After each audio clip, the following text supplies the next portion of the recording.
chamaria este HC de um HC de cunho humanitário. Não há como deixar de conceder a ordem num caso como este. Não que esteja convencido de que não houve o fato, mas sim de que ele não foi provado de maneira satisfatória neste processo. Dia Internacional da Síndrome de Down tem como objetivo levar à população informações sobre o tema e tentar diminuir o preconceito. A meta da Justiça Eleitoral é completar o recadastramento do eleitorado brasileiro até 2022.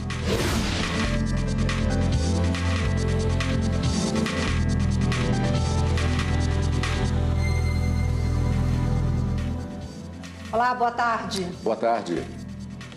A segunda turma do Supremo Tribunal Federal arquivou o inquérito contra o governador do Paraná, Beto Richa, acusado de corrupção passiva, lavagem de dinheiro e falsidade ideológica eleitoral. Na mesma sessão, os ministros mantiveram a decisão que substituiu por medidas cautelares a prisão de Jacó Barata Filho. A prisão do empresário Jacó Barata Filho foi decretada em julho do ano passado pela Justiça Criminal do Rio de Janeiro. Ele é acusado de participar de um esquema de corrupção no setor de transportes do Estado, que teria movimentado 260 milhões de reais em propina. Na decisão da turma, os ministros mantiveram a revogação da prisão e determinaram o cumprimento de medidas cautelares, como a proibição de deixar o Brasil. A turma também concedeu habeas corpus ao governador do Paraná, Beto Richa. Os ministros decidiram arquivar um inquérito que estava em tramitação no Superior Tribunal de Justiça. Segundo o relator, ministro Gilmar Mendes, a delação que baseou as denúncias foi homologada por juiz de primeira instância, o que contraria o foro por prerrogativa de função do governador. O Ministério Público Local não apenas invadiu por 2 vezes a competência da Procuradoria-Geral da República e do Superior Tribunal de Justiça, mas também o fez oferecendo ao acusado benefícios sem embasamento legal, gerando uma delação pouco confiável e não corroborada por outros elementos, a qual foi reputada suficiente para a abertura das investigações contra o governador do Estado. Por maioria de votos, os ministros decidiram ainda converter em regime domiciliar a prisão de um homem de 76 anos. Trata-se de paciente de alto risco de saúde e grande possibilidade de complicações e morte neste presídio, que não apresenta as condições básicas de socorro em caso de emergência. Eu chamaria este HC de um HC de cunho humanitário. Quer dizer, não há como deixar de conceder a ordem num caso como este. Além de atestar a absoluta precariedade material do atendimento médico hospitalar de que necessita o paciente, confirma precisamente a conclusão que chegou o eminente ministro Dias Toffoli, no sentido de que se demonstrou de maneira plena, cabal, a situação excepcional cuja ocorrência justifica, sim, a concessão da ordem de habeas corpus. Os ministros da primeira turma do Supremo entenderam não haver provas suficientes para condenar o deputado Isalcir Lucas, do Distrito Federal, por suposto uso de caixa 2 na campanha de 2006. O processo contra o parlamentar foi arquivado. Na mesma sessão, a turma decidiu abrir uma ação penal contra o deputado Adilson Sacchetti, do Mato Grosso, suspeito de se beneficiar de contratos ilegais quando era prefeito do município de Rondonópolis. A primeira turma julgou um inquérito instaurado para apurar a suposta prática de crime de responsabilidade do deputado federal do Mato Grosso, Adilton Domingos Sacchetti, quando ele era prefeito da cidade de Rondonópolis. Pela denúncia, o deputado era sócio majoritário de uma empresa e teria se afastado dela quando assumiu a prefeitura, com o intuito de se beneficiar de contratos ilegais de compra e venda.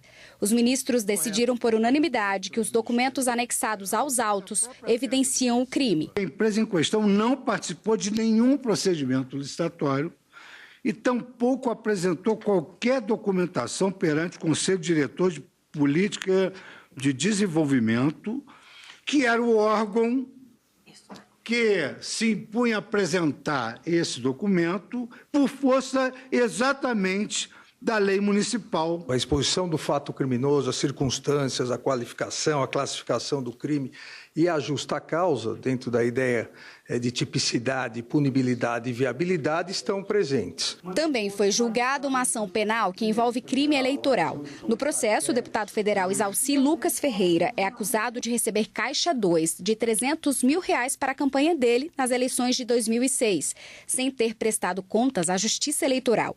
A corte o absolveu por unanimidade por entender que não há provas suficientes. Não há nenhuma prova que houve doações.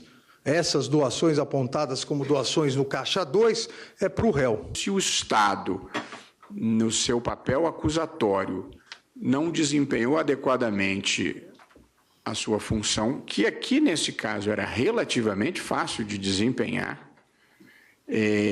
eu vou acolher a manifestação do relator e, portanto, e do revisor e acompanhá-los na absolvição.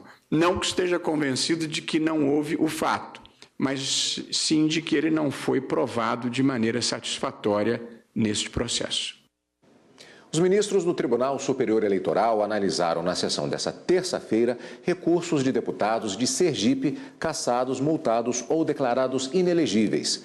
O plenário também decidiu punir políticos de Goiás. O plenário aplicou multa de um salário mínimo a 3 políticos da cidade de Formosa, em Goiás, que entraram com recurso contra decisões anteriores do TSE e do TRE goiano. Eles acusavam os concorrentes de fraudar o número de candidaturas femininas nas eleições de 2016. O TSE entendeu que houve má-fé dos políticos que apresentaram recurso, porque o caso já tinha sido apreciado e decidido pela Justiça Eleitoral. O código faz alusão ao valor da causa, mas o legislador foi inteligente e diz que quando o valor foi irrisório ou inestimável, a multa pode ser aplicada em salário mínimo.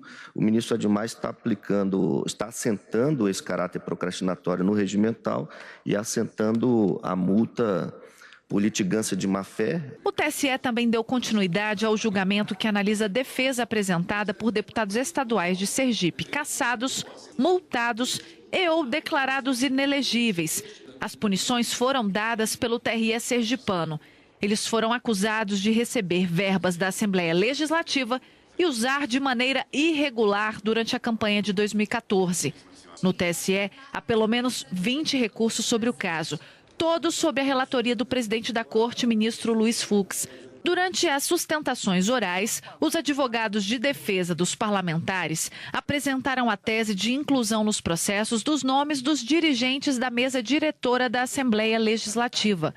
Os ministros decidiram que precisam primeiro fazer a votação das preliminares, para só então continuar o julgamento dos recursos. Temos ainda alguns processos pendentes de Sergipe. Depois de cessadas essas preliminares, aí nós vamos dar a palavra para o mérito de cada um dos recorrentes e vamos decidir cada um dos recursos ao seu tempo. E nesta quarta-feira tem sessão no plenário do Supremo Tribunal Federal. Conheça agora a pauta de julgamentos. Direito Eleitoral e Matéria Política abre a pauta de julgamentos desta quarta-feira com uma ação direta de inconstitucionalidade ajuizada pelo Conselho Federal da OAB contra dispositivo da lei eleitoral que permite doações ocultas a candidatos. O segundo tema do dia e da semana é separação de poderes e federação com 2 processos. Uma ADI contra dispositivos da Constituição do Estado do Ceará que tratam, entre outros pontos, da autonomia financeira do Ministério Público. Ainda um mandado de segurança, onde se discute se há violação do devido processo legal a inserção em medida provisória de matérias estranhas ao seu objeto. Direito administrativo é o tema seguinte, com recurso extraordinário, onde se debate a prescrição da ação de ressarcimento ao erário de agente público acusado de improbidade administrativa. O último tema do dia é matéria penal. As 2 primeiras são arguições de descumprimento de preceito fundamental que tentam proibir a realização de conduções coercitivas de investigados para interrogatório. Ainda uma ação direta de inconstitucionalidade contra texto de artigo do Código Penal sobre o tipo de ação cabível em certos casos de crime de estupro. Fecha a pauta um recurso extraordinário onde se debate cálculos da chamada dosimetria da pena. Mais informações sobre a pauta de julgamentos no site do Supremo Tribunal Federal, stf.jus.br. Você vai acompanhar a sessão do Supremo Tribunal Federal logo mais comigo e com a consultora jurídica da TV Justiça, Karina Zucolotto. É a partir das 2h da tarde. Contamos, como sempre, com a sua presença. E hoje a Polícia Federal começou a Operação Código Reverso. O objetivo é prender hackers em 3 estados. O grupo usava programas para acessar computadores das vítimas e fazer transações bancárias. Sobre esse assunto, nós vamos conversar agora, ao vivo, com o repórter Gabriel Ciafrey, que tem outras informações. Boa tarde, Gabriel. Oi, Cadu, boa tarde para você, boa tarde a todos. A operação se concentra em Pernambuco, São Paulo e Goiás. O objetivo, combater uma quadrilha que furtava dados de bancos e prejudicando assim vários clientes. Com essas informações, eles faziam compras pela internet e também uma série de transferências. Um prejuízo calculado em 10 milhões de reais. A quadrilha também lavava o dinheiro com a compra de moedas virtuais e empresas de fachada. Hoje a Polícia Federal cumpriu 43 mandados judiciais, 7 de prisão preventiva, 1 de prisão temporária e 24 de busca e apreensão. Um homem apontado como chefe do grupo foi preso em Palmas, no Tocantins. Cadu. Gabriel Ciafrey ao vivo. Obrigado pelas informações, Gabriel. Rafaela. Agora vamos mostrar como está o Fórum Mundial da Água. Pela manhã, representantes de vários países falaram sobre como o judiciário tem atuado para garantir a regulação dos recursos hídricos. Juízes, promotores e ministros do Judiciário Internacional se reuniram para discutir soluções jurídicas inovadoras para a regulação e proteção do uso da água. O presidente da Suprema Corte do Butão, Quenlain Tchering, compartilhou os desafios de garantir água ao povo asiático como direito fundamental. Para ele, a união de juízes e promotores tem sido importante para a evolução do país. A mesa de subprocessos de juízes e promotores contou ainda com a participação de diplomatas, cientistas e professores que compartilharam experiências. O juiz Samson Okongo, do Quênia, falou sobre as leis do país africano serem relativamente jovens, mas já existe legislação que regula os recursos hídricos para que a população não sofra com a escassez. Hoje é o último dia da Conferência de Juízes e Membros do Ministério Público no 8º Fórum Mundial da Água. Os debates seguem até às 6h da tarde. E ainda nesta edição do Jornal da Justiça, hoje é Dia Internacional da Síndrome de Down. Segundo dados do Ministério da Saúde, 270 mil pessoas têm essa condição genética.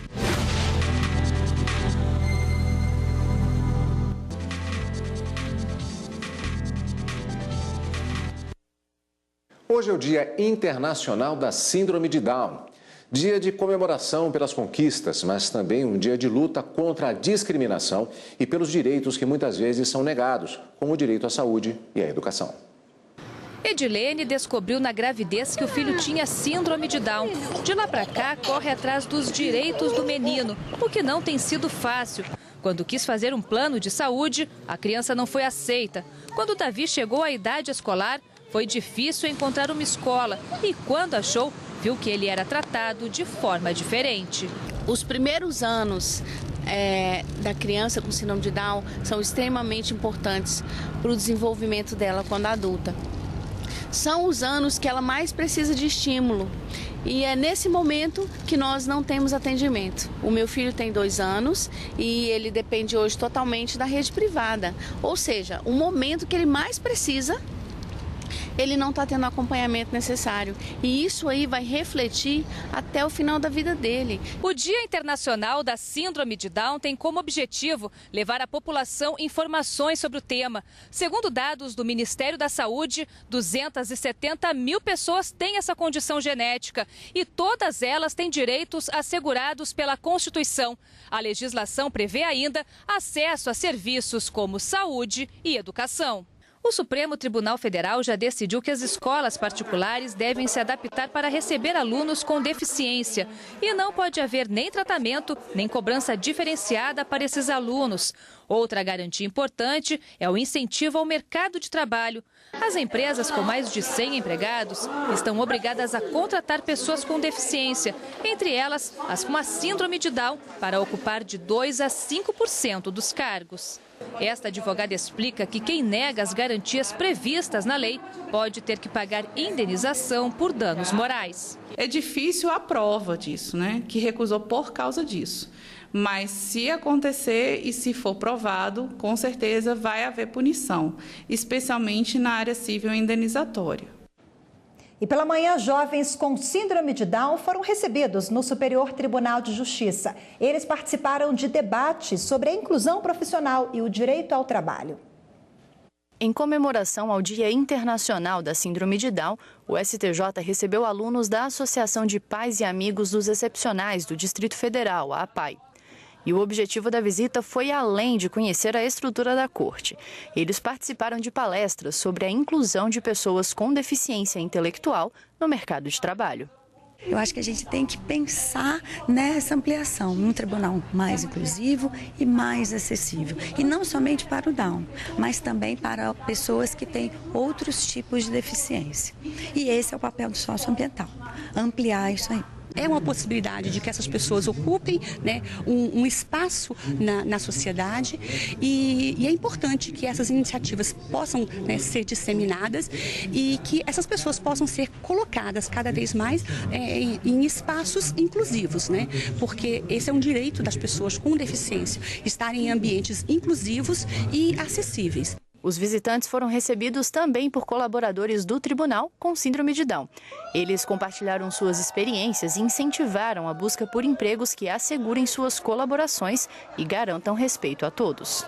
Eu gosto muito do meu trabalho e eu tenho 6 anos de trabalho aqui no tribunal. E a minha equipe, que é os meninos, né, na minha equipe, na exclusão que a gente limpa os vimos, todos eles são parte da minha vida, né? A gente fica observando o tanto que eles são carinhosos, que eles querem ficar perto da gente. Enfim, é um momento lindo, eu fico muito feliz de ir ao encontro dessas pessoas. E é assim que a gente faz a verdadeira inclusão.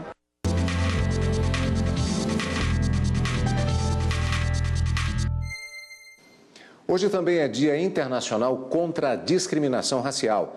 A data foi criada pela Organização das Nações Unidas, a ONU, em 21 de março de 1960. O objetivo é reforçar a luta contra o preconceito racial em todo o mundo. Aqui no Brasil, o combate a essa prática começou a se intensificar com a Constituição Federal de 1988, que incluiu o crime de racismo como inafiançável e imprescritível. Para falar sobre o tema, nós conversamos com a advogada Indira Quaresma. Doutora, muito obrigado pela sua participação, antes de mais nada, aqui nos estúdios da TV Justiça. Boa tarde, é sempre um prazer poder participar do programa. Uma grande questão que envolve particularmente o Brasil é aquela questão das pessoas, do comportamento cultural que existe de formas variadas em todo o país, do indivíduo que ele afirma, não sou racista. Mas muitas vezes, e já testemunho isso, aliás, acho que todos nós já testemunhamos isso no dia a dia, e ele adota posturas ou fala coisas que são de um racismo absolutamente patente. Como é que se combate isso? O racismo no Brasil, ele é peculiar porque ele é entranhado na nossa cultura. Então, a gente nasce com essa noção de racismo mesmo sem sentir. A gente chama de automatizado e refletido.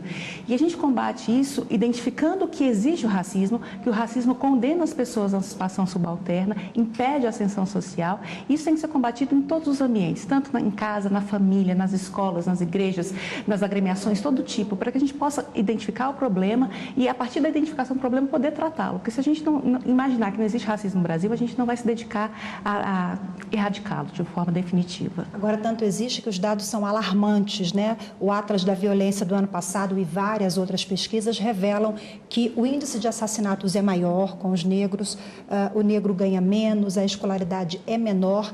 realmente são dados alarmantes, Sim, né? E o racismo no Brasil, ele é peculiar porque não é só uma questão de menosprezo, é uma questão de encarceramento de todo um segmento da população nas classes mais baixas da sociedade, sujeito a maior violência, sujeito a menores oportunidades, sujeito a salários menores. Então, isso impacta não só para a comunidade negra, impacta para o país inteiro. A gente não conseguirá nunca ser um país de primeiro mundo, que a gente tem essa vocação para ser, se a gente não levar todo mundo junto, negros e brancos unidos, irmanados, num caminho de prosperidade. Porque se eu deixar um grupo atrás, não vai funcionar.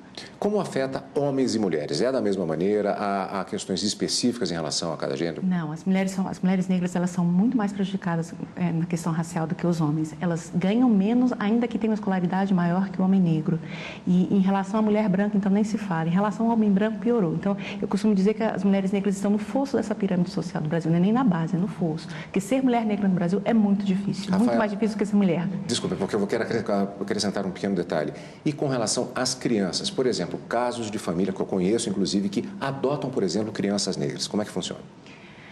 Bom, essas crianças, elas vão viver num outro mundo e elas vão ser mais, vão participar de uma sociedade diferente da que elas estavam acostumadas. Então, elas vão normalmente para outros ambientes e elas vão sofrer muito racismo. Enquanto a gente não vencer esse racismo que é tão entranhado na gente, elas vão sofrer. Bom, mas é importante que se adotem, porque as crianças precisam de acolhimento, elas precisam crescer num lar saudável, para que se tornem cidadãos de bem. Agora, doutora Indira, o racismo é crime, foi um avanço a partir da Constituição de 1988, mas a gente tem também outras iniciativas muito importantes, como o sistema de cotas, né? E avançamos bastante com essas iniciativas pós-Constituição. Eu tenho, por exemplo, a Universidade de Brasília. Eu tive a oportunidade de defender as cotas da Universidade de Brasília e, na época, mais ou menos 2014, 2012, fazia referência ao estudo que tinha sido feito no momento da implantação. No momento da implantação das cotas, a UNB só tinha 2% de alunos negros e 1% de professores negros. Hoje, dados atuais da UNB, já tem mais de 20% de alunos negros, embora o número de professores não tenha crescido tanto. E aí nós passamos por outro problema, que para ser professor universitário precisa ter mestrado e doutorado. Então, talvez as cotas tenham que avançar nesses cursos de pós-graduação, de mestrado e doutorado, para que a gente também tenha professores negros altamente qualificados para dar aulas nas universidades. Mas, sem dúvida nenhuma, é um avanço. E não tem só a política de cotas, tem toda a política de empoderamento da população negra, inclusive com concessão de créditos para que possam abrir seus negócios. Então, tem várias políticas que podem ser feitas, estão sendo feitas na medida do possível, para que minimize essa situação. Eu acho que nem tão cedo nós chegaremos num momento ideal, numa situação ideal, mas estamos caminhando para isso, é importante dar um passo de cada vez. Hoje a Rafaela está com os números, eu estou com os casos pontuais. Uma situação, por exemplo, que na verdade eu vivenciei, conversando com uma pessoa de ambiente de trabalho e fazendo referência a uma terceira.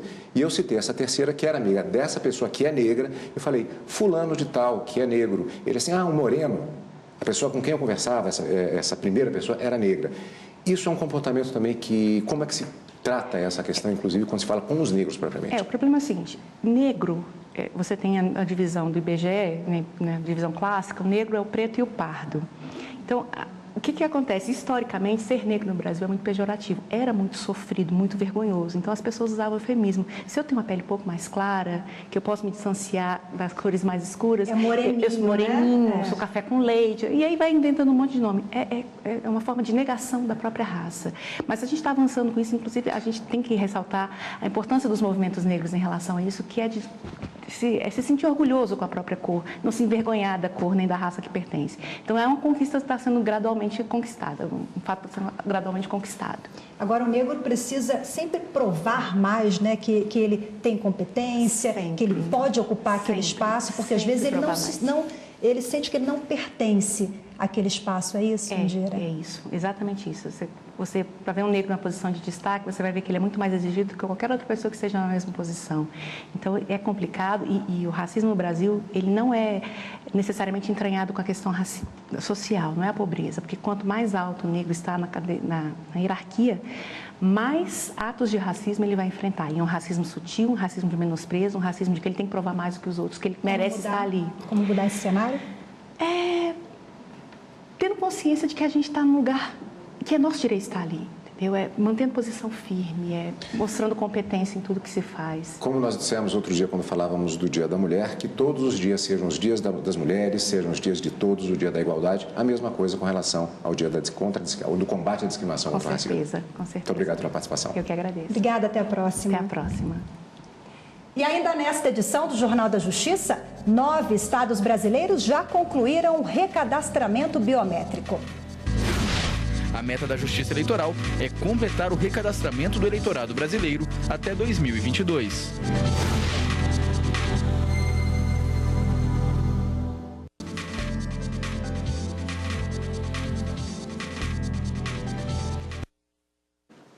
Estrangeiros podem ser expulsos do país mesmo que tenham filhos nascidos aqui. A decisão é do Superior Tribunal de Justiça.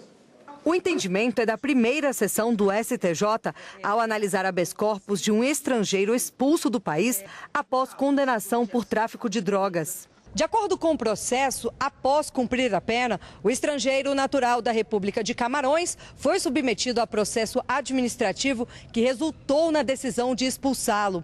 No pedido de habeas corpus ao STJ, a defesa tentou evitar a medida, alegando que o homem tem uma filha no Brasil que depende financeiramente dele.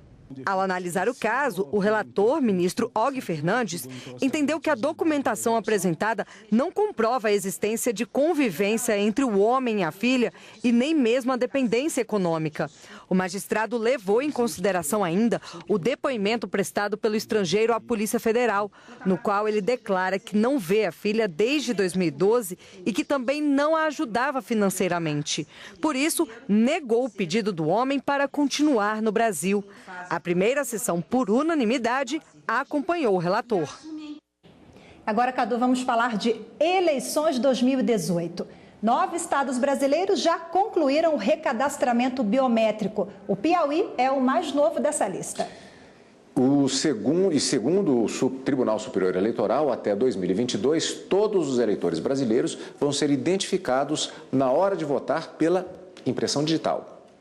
Os 2.300.000 eleitores do Piauí já realizaram um recadastramento biométrico. Até agora, 9 unidades da federação já concluíram o processo. Alagoas e Sergipe completaram a revisão biométrica em 2012. 2 anos depois, foi a vez do estado do Amapá e do Distrito Federal.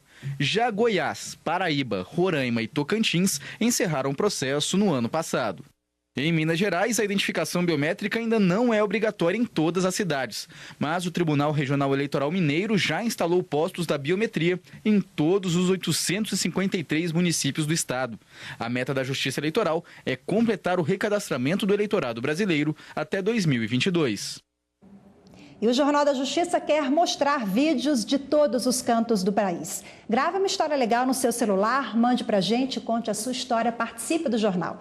O nosso WhatsApp é 61-99260-6116 e o nosso e-mail jornaldajustiça@stf.jus.br. Hoje nós ficamos por aqui. Muito obrigado pela sua audiência. Lembrando que daqui a pouquinho tem direto do plenário com a sessão plenária da tarde desta quarta-feira. Até lá!